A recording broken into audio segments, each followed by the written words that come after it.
Hi, I'm Eden, and I was driving by a house that's sort of near my house because I had worked for the United States Census for 2020, and they try to keep you in your neighborhood so they don't have to pay much money because the second you leave your house, they're paying you. So, anyway, I drove by a house that I had previously enumerated, and at this house during the summer, I knocked on the door and a man came out and said that he didn't want to do the census. And I'm like, all right, because it is the law, but they're not going to charge you or anything. And he said to me, he's like, well, I'm not going to do it. I'm like, all right. So I just walked back to my car. I was like, thank you, goodbye. And so I was walking back to my car and he said, hey, hold on a minute. And I said, yeah. And he's like, let me see your tag, your identification tag. And so I'm trying to get it off my head, and it's like getting tangled in my clothes and my hair and stuff. And I'm like, oh my God, this is insane. Because he doesn't have a mask on. We're having a pandemic right now. It's 2020. And he's like, wanted to see it. And he's like, do you have an ID? And so I'm like trying to get out my ID. It was insane. And I'm like, all right. So I showed it to him and he's like, yeah, okay. And so it kind of freaked me out a little bit because number one, he wasn't masked. Number two, he was in his pajamas. Number three, I'm in front of somebody's house that, I don't know this person. And thankfully it was a main road. I don't know what this person's going to do to me. It was kind of a terrifying job. But anyway, because I don't know this guy, but I was also thinking, like, he doesn't know me. Of course he wants to see my ID. Just, in case I'm some scammer or something, he needs to call the police. But I don't know. It just brought up stuff. And if him, I would have said, I should have said, I don't know if I would have done it, but I should have said, if I were him, I'm sorry. I gotta look into this. But he just seemed so angry that it just seemed inappropriate. It's just like, well, like, I'm not doing anything wrong, so don't be angry with me for doing my job.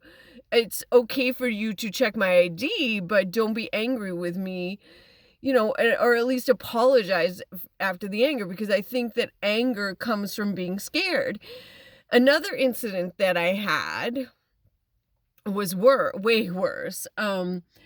I was at this guy's house, which I didn't know was a guy. I thought it was an abandoned house. And I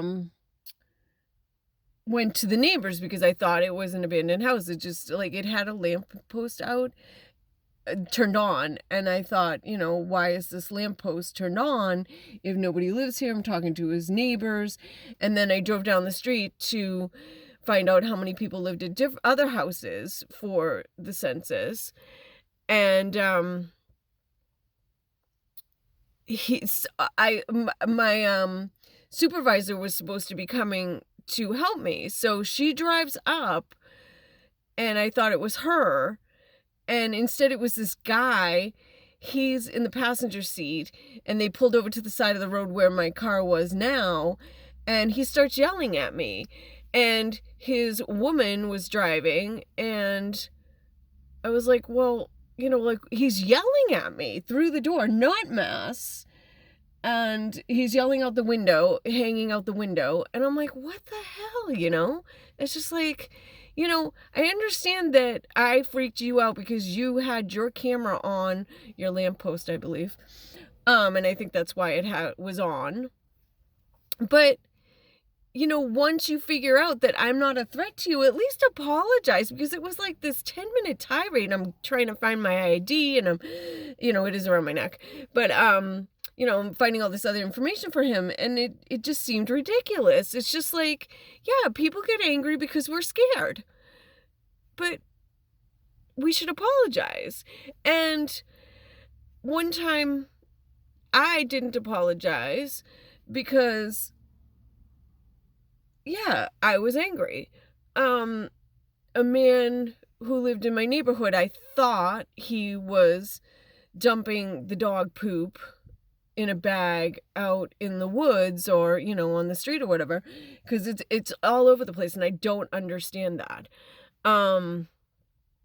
So anyway, I said, I think you dropped something. And he's like, what, where, what? And, which was fine, but I thought he was faking.